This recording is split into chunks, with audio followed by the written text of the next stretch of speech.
Ari guys, aga pa, mamubod na tas ang isda. Wala ko kabalo no, pero kada bugtaw ko alas 5 para manghi. Bisitahon ko gid ang akong fish pan ba. Pagkatapos magpupong ko, pagkatapos mamubod, mamubod ang og isda. Pero after na, balik ko tulog.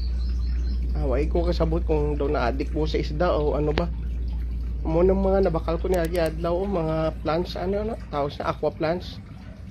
Na kag ang mga isda nga nabakal ko pertaining sa kadamo na kay buto siguro more than 20 ihap na ba more than 20 na sila, so may gidungag pa ko dira nga tong mga green nga long fins, so nami gid siya lang tawon pag nagalangon sa tubig kay mura sila mga ferry na ang amo na mga ito mga black molly, pero may aras nga molly dira ba nga tag-as kay ang fins tapos tag-as ang ikog. Amo nang gusto ko pa damuon kay mga puti. Nami kay lang tawon pag pag nagalangoy-langoy sila.